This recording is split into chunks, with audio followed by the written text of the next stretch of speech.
بسم اللہ الرحمن الرحیم الرحمن الرحیم الحمد للہ رب العالمین والصلاة والسلام علی سید الانبیاء والمرسلین وعلی آلہ واصحابہ اجمعین۔ مصنف نے سب سے پہلے فعل کی تقسیم فرمائی کہ فعل کی تین قسمیں ہیں، ماضی، مستقبل اور حال۔ اس کے بعد ہر فعل کے جو مختلف صیغے ہوتے ہیں ان کی پوری تفصیل بیان کی کہ 14 صیغے ہیں اور کس طریقے سے وہ 14 صیغے بنائے جاتے ہیں اور کیوں 14 صیغے ہوتے ہیں۔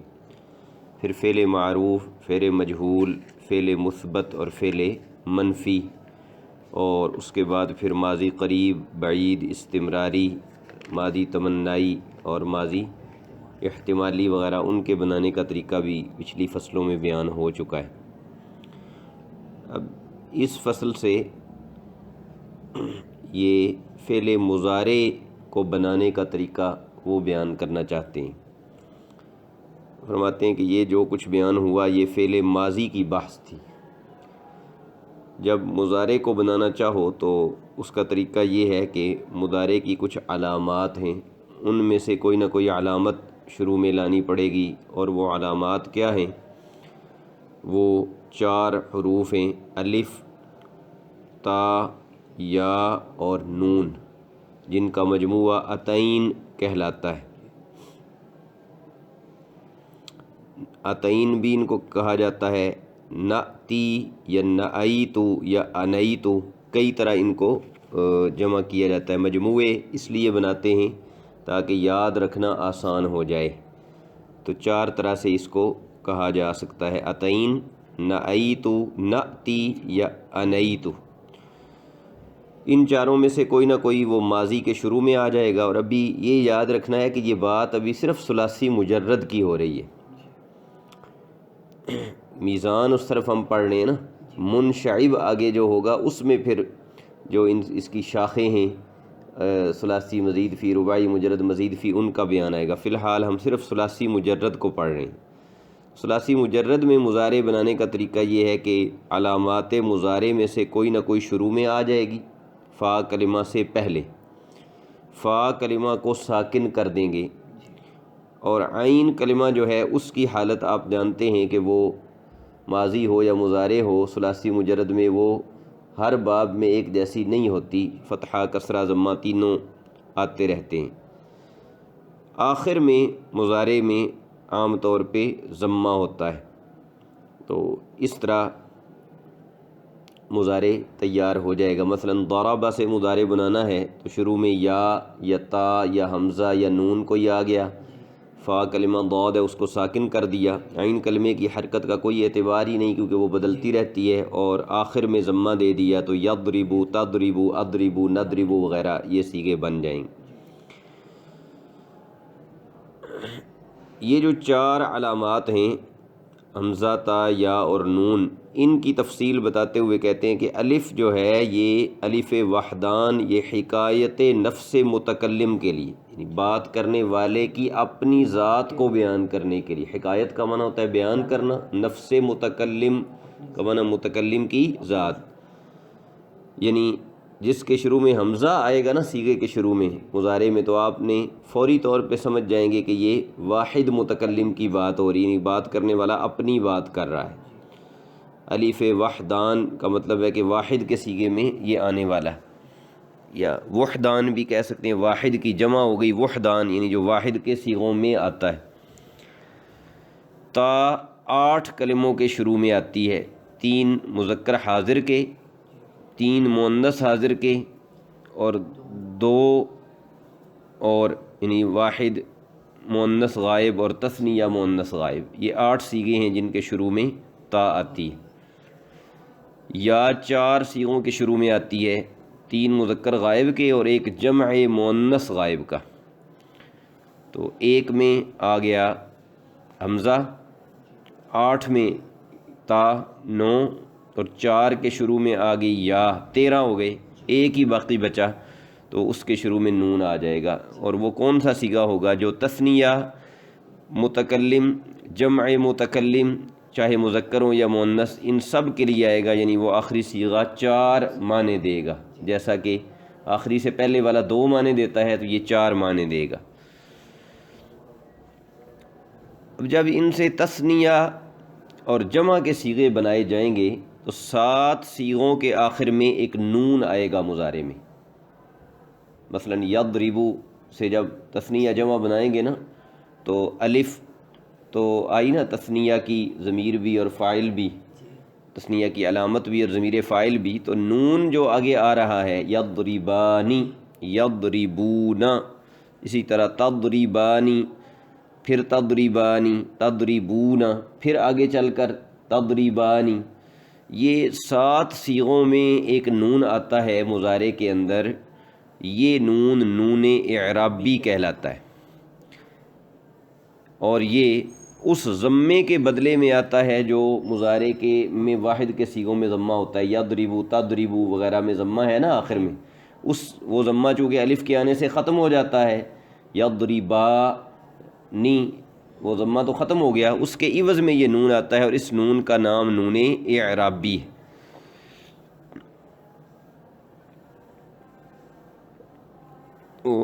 اس میں یہ عام طور پہ طلباء کو مغالطہ لگتا ہے، وہ اس کو بھی نون تثنیہ سمجھتے رہتے ہیں. تو یہ ذہن میں رکھنا ہے کہ یہ نون تثنیہ نہیں ہے. یا یضربون میں جو نون ہے یہ نون جمع نہیں ہے، یہ نون اعرابی ہے. اور اس کو اعرابی کہنے کی وجہ یہی ہے کہ اسی سے اعراب کا فیصلہ ہوتا ہے. جیسا کہ آپ نحو میں پڑھ بھی چکے ہیں اور پڑھیں گے بھی کہ حروف جوازم آ جائیں یا نواصب آ جائیں تو پھر یہ نون اعرابی گر جاتا ہے، اور یہ نہ آئیں مضارع اپنی اصلی حالت پہ ہو تو پھر یہ موجود رہتا ہے، اس لیے اسے نون اعرابی کہا جاتا ہے.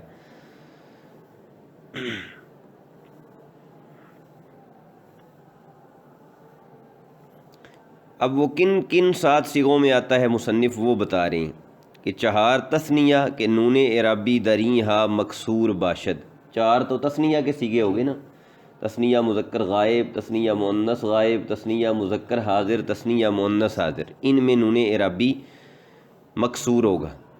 یضربانی اور تضربانی، پھر تضربانی، پھر تضربانی. 2 جمع مذکر غائب اور حاضر کے اور 1 مؤنث حاضر کا، ان میں نون اعرابی مفتوح ہوتا ہے. جمع مذکر غائب اور جمع مذکر حاضر اور واحد مؤنث حاضر، ان میں نون اعرابی مفتوح ہوتا ہے. گویا کل 7 جگہوں پہ آئے گا، 4 جگہ پہ مکسور اور 3 جگہ پہ مفتوح. اور 2 صیغوں میں اور بھی نون آتا ہے مضارع میں، وہ جمع مؤنث کا نون ہوتا ہے، وہ نون اعرابی نہیں ہوتا اور وہ کبھی بھی گرتا نہیں ہے. نون اعرابی تو حالت نصب و جزم میں گر جاتا ہے نا، وہ کبھی بھی نہیں گرتا. اور وہ ماضی میں بھی آتا ہے اور مضارع میں بھی آتا ہے، ضربنا اور ضربتن. اسی طرح وہ یہاں بھی آئے گا یضربنا، تضربنا وغیرہ. اس طرح فعل ماضی سے فعل مضارع بنانے کا طریقہ، اور جب بنائیں گے تو کیا کیا اس میں آئے گا، وہ انہوں نے مفصل یہاں بیان کر دیا ہے. علامت اسے کہتے ہیں نا جس سے کسی چیز کی پہچان ہو. تو جب یہ 4 حروف پہچان کے لیے لگائے جا رہے ہیں تو پھر آپ کو چاہیے کہ جب بھی کوئی فعل پہچاننا چاہیں تو پھر اس کے شروع میں اگر حروف عطین میں سے کوئی آیا ہوا ہے اور آخر میں نون اعرابی آیا ہوا ہے تو پھر یہ ایک آسان سی پہچان ہوگی اس کو یہ معلوم کرنے کی کہ یہ فعل مضارع. اب یہ تو جو ہم نے پڑھا ہے یہ ہے فعل مضارع معروف. فعل مضارع معروف کہ وہ علامت مضارع جو شروع میں لائی جائے گی مفتوح، علامت مضارع جو ہوگی وہ مفتوح ہوگی. یضرب، ینصر، یکرم. اب فعل مضارع سے ہم نے بنانا ہے معروف سے مجہول. اگلی فصل میں مصنف اس کا طریقہ بیان کر رہے ہیں کہ فعل مضارع معروف سے اگر تم مجہول بنانا چاہو اس کا آسان طریقہ یہ ہے کہ فعل مضارع معروف میں ثلاثی مجرد میں حروف عطین پر فتحہ ہوتا ہے. یضرب، ینصر، یکرم، یسمع، یفتح، سب میں فتحہ ہے، تفتح، افتح، نفتح۔ ایک تو یہ کرو کہ اس علامت مضارع کو ضمہ دے دو، اور دوسرا عین کلمے پر اگر فتحہ نہیں تو اس کو فتحہ دے دو۔ در دو حال کا یہی مطلب ہے کہ اگر اس پر کسرہ یا ضمہ ہے تو پھر اس کو فتحہ دے دو، پہلے ہی فتحہ ہے تو پھر تو دوبارہ دینے کی ضرورت نہیں۔ مثلا یضربو سے فعل مضارع مجہول بنانا ہے تو یا کو ضمہ دیا جو کہ حرف عطین ہے، اور را کو جو عین کلمہ فتحہ دیا تو یضربو سے یضربو بن گیا، تضربو سے تضربو۔ یسمعو میں چونکہ عین کلمہ میم ہے اس پر پہلے ہی فتحہ ہے تو اب اس کو فتحہ دینے کی ضرورت نہیں۔ لام کلمہ کو یہاں اپنی حالت پر چھوڑ دیں گے، کیونکہ مضارع میں جو لام کلمہ ہے اس کی بھی حالت بدلتی رہتی ہے نا، اعراب اس کا بدلتا رہتا ہے، کبھی اس پہ پیش آ گئی، کبھی زبر آ گئی، کبھی جزم آ گئی، کبھی حالت رفعی، کبھی حالت نصبی، کبھی حالت جزمی، اس لیے اس کو اپنی حالت پر چھوڑ دیں گے، مضارع مجہول بن جائے گا۔ یضربو سے یضربو، یسمعو سے یسمعو، یکرمو سے یکرمو، اسی طرح آخر تک ساری گردان بن جائے گی۔ اس سے اگلی فصل میں مصنف فعل مضارع مثبت سے فعل مضارع منفی بنانے کا طریقہ بتا رہے ہیں، اور یہ بالکل آسان ہے۔ اس کے لیے لا نافیہ استعمال ہوتا ہے۔ یہ یاد رہے کہ لا ایک ناہیہ ہوتا ہے، ایک نافیہ ہوتا ہے، لائے نفی اور لائے نہج۔ لائے نفی جو ہے یہ لفظوں میں کوئی عمل نہیں کرتا، مضارع مثبت کے شروع میں آ جاتا ہے، مضارع کے صیغے اسی طرح رہتے ہیں جیسا کہ وہ ہیں، اعرابی طور پر ان میں کوئی تبدیلی نہیں آتی، صرف معنی مثبت سے منفی ہو جاتا ہے۔ یضربو سے لا یضربو، تضربو سے لا تضربو، چاہے مضارع معروف ہو چاہے مضارع مجہول ہو، دونوں میں لا آ جاتا ہے شروع میں۔ لیکن جو لا ناہیہ ہے وہ ہم آگے چل کر پڑھیں گے بھی، اور آپ پڑھ بھی چکے ہیں کہ وہ عمل کرتا ہے لفظوں میں بھی اور معنی میں بھی، وہ جزم دیتا ہے۔ فعل مضارع پر جب لا ناہیہ لگایا جاتا ہے ناہی بنانے کے لیے تو وہ فعل مضارع کو جزم دیتا ہے، 7 صیغوں کے آخر سے نون اعرابی گر جاتا ہے، اور باقی صیغوں میں جزم جو ہے وہ سکون کے ساتھ یا حذف لام کے ساتھ آ جاتی ہے، وہ آگے تفصیل سے آپ پڑھ لیں گے۔ تو یہ فعل مضارع مثبت کو منفی بنانے کا آسان سا طریقہ کہ شروع میں پوری گردان کے شروع میں لا نافیہ لگا دیا جاتا ہے۔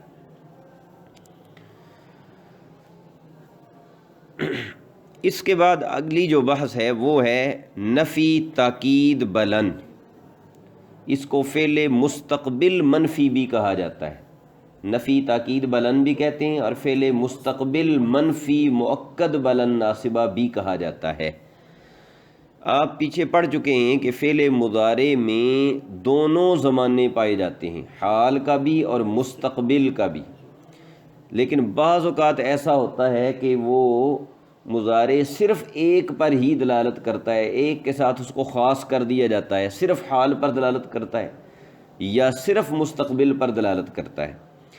تو یہاں بھی ایسی ہی صورتحال ہے کہ اگر آپ مضارع کو صرف مستقبل والے معنی کے ساتھ خاص کرنا چاہتے ہیں اور نفی بھی کرنا چاہتے ہیں اور نفی کی تاکید بھی پیدا کرنا چاہتے ہیں تو آپ یہ فعل استعمال کریں گے، نفی تاکید بلند یا فعل مستقبل منفی مؤکد بلند ناصبہ۔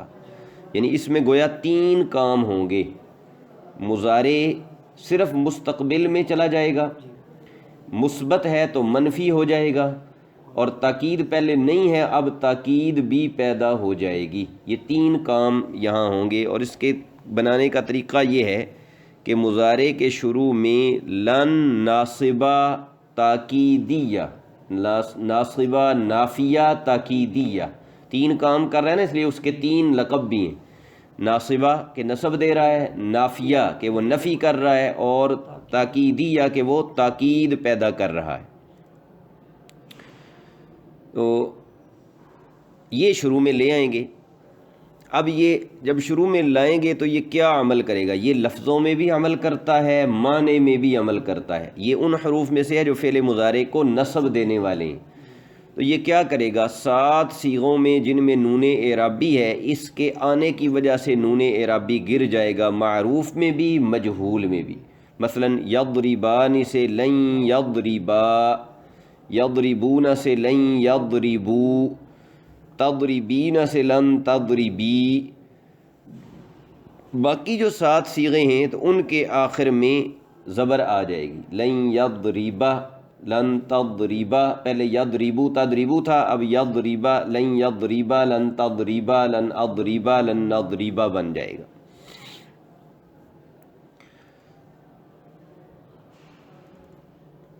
تو اس طرح یہ تو ہو گیا اس کا لفظی عمل کہ 7 صیغوں سے نون اعرابی گرایا، 5 جگہ پہ اس نے نصب دے دیا۔ 2 صیغے جو ہوتے ہیں ان میں کوئی تبدیلی نہیں آتی، جمع مؤنث غائب اور جمع مؤنث حاضر۔ معنوی عمل جس طرح کہ پہلے بتا چکے کہ یہ کیا کرے گا، فعل مضارع کو مستقبل سے خاص کر دے گا، نفی اور تاکید تینوں کام کرے گا۔ تو اب یضربو میں دونوں زمانے تھے، وہ مارتا ہے یا وہ مارے گا، لیکن جب یہ لن آ جائے گا تو لن یضربا میں اب غور کریں کہ ایک تو مستقبل والا معنی، دوسرا منفی اور تیسرا مؤکد۔ اب ترجمہ کیا کریں گے، وہ ہرگز نہیں مارے گا، لن اضربا میں ہرگز نہیں ماروں گا، لن نصبر قرآن کریم میں لن نصبر علی طعام واحد، لن نصبر ہم ہرگز صبر نہیں کریں گے، ہم ہرگز صبر نہیں کریں گے۔ تو اس طرح یہ تینوں کام کر رہا ہے۔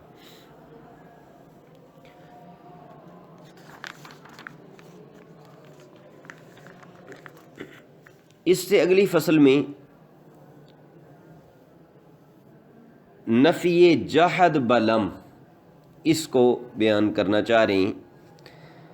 لن جو آپ نے پیچھے پڑھا ہے، ناصبہ، نافیہ، تاکیدیہ، وہ فعل مضارع کو حال ختم کر کے حال والا معنی صرف مستقبل میں لے جاتا ہے اور مثبت کو منفی کر دیتا ہے، تاکید بھی پیدا کرتا ہے۔ لم اس کے الٹ کرتا ہے۔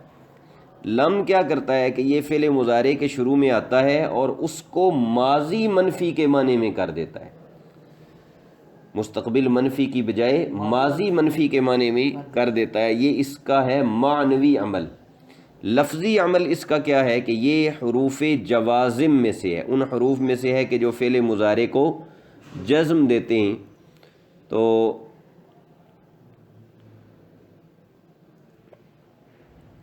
یہ جزم کس طرح دے گا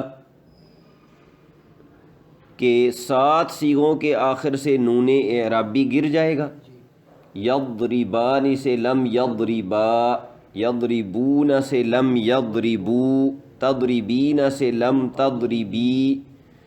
5 صیغوں میں آخر میں اگر تو ہے کوئی حرف صحیح یعنی واو، الف، یا وغیرہ نہیں ہے تو پھر تو وہاں یہ دے گا جزم سکون کے ساتھ، لم یضرب، لم ینصر، لم یفتح۔ لیکن اگر آخر میں واو یا الف ہیں تو پھر ان 5 صیغوں میں وہ واو، یا اور الف گر جائیں گے۔ یدعو سے لم یدعو، یرمی سے لم یرمی، یخشا سے لم یخشا۔ اس طرح 7 صیغوں سے نون اعرابی گرائے گا، 5 صیغوں میں یہ جو تفصیلی عمل بتایا یہ کرے گا، 2 صیغے جو جمع مؤنث غائب اور حاضر کے ہیں ان میں کوئی عمل لفظاً نہیں کرے گا، اور ماضی منفی کے معنی میں یہ کر دے گا۔ لم یضرب کا معنی ہے اس ایک مرد نے نہیں مارا، لم ینصر اس ایک مرد نے مدد نہیں کی۔ اگر حروف علت آخر میں آئے ہیں، واو، الف، یا، تو وہ گر جائیں گے۔ اس طرح یہ پوری گردان لم یضرب اور لم یضرب، معروف والی بھی اور مجہول والی بھی، یہ مکمل ہو گئی۔